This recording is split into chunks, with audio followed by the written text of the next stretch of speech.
ঢাকায় সফল করলেন এই বৃষ্টির মধ্যে। আমি অনেকে চিনি, গত 5 দিনে আপনাদের সাথে দেখা হয়েছে। আপনারা এই বাসায় আমার সাথে দেখা করতে আসছেন। অনেকে শুনছেন বসকে, তন্ময়কে, হিরু সাহেবের ছেলেকে, দাদু সাহেবের ছেলেকে, নাম শুনছেন, কোনো সময় দেখা হয় না। এই ছাত্রদেরকে কিভাবে ধন্যবাদ জানাবো আমি জানি না।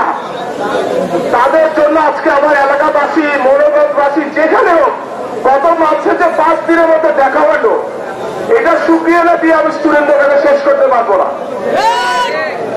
এই বাসায় আমরা ছিলাম, এই বাড়িতে আমরা ছিলাম, কিন্তু যে নির্যাতিত ছিলাম তারা গেট থেকে বার হইতে দেয় নাই। বাড়িতে ছিলাম, যে লোক ঢুকছে তাকে বলে কেন দেখা করতে গেছ, তোর বসকে, তোর বসকে মহব্বত, মনের বসকে আমরা, যারা আমার ছেড়ে ঘুরছে এখন আপনাদের ভিতরে আছে, এখনো আছে। কিন্তু আমরা যদি বড় হই আপনারাও বড় হয়ে যাবেন। আমরা এখন শান্তি চাই, লুটপাট বন্ধ করতে হবে।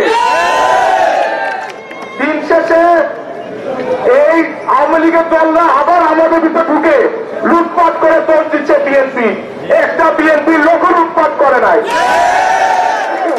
যে সময় স্বাধীন ঘোষণা হয়েছে আমি নিজে বাজারে গিয়েছি, নিজে মহাপাতের দোকানে যে না ভাঙে আমি রিকোয়েস্ট করেছি। এখানে শিয়াব খানের বাড়িতে ভাঙতে গিয়েছে, আমি লোক পাবে যে ভাঙিস না, আমার ইচ্ছা করে না ভাবতে, ভাঙবো না। ওদের মতো হিংস্র আমরা না, আমরা ওদের মতো হিংস্র না, আমরা হচ্ছে অন্য রকমের জানোয়া। তারা এখনো রূপ দেখে নাই, আমরা ভদ্রলোকই থাকবো। ভদ্রলোক একটা কোনো জানোয়ার হইতে পারে, কিন্তু আমি যেটা বলবো, এই আওয়ামী লীগ আছে আমাদের এখানে, যারা ঠেক করে বিএনপি করছে, যেটা তোমরা তোমাদের জায়গায় থাকো। সারিয়া যেটা বলছে বেশি হামানি করো না, তুমি তোমাদের জায়গায় থাকো, মারপিট চলবে না, এলাকায় শান্তশিষ্ট আসতে হবে।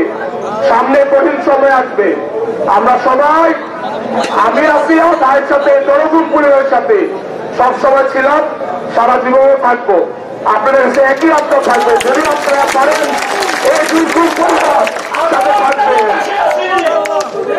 থাকবেন তো বলেন?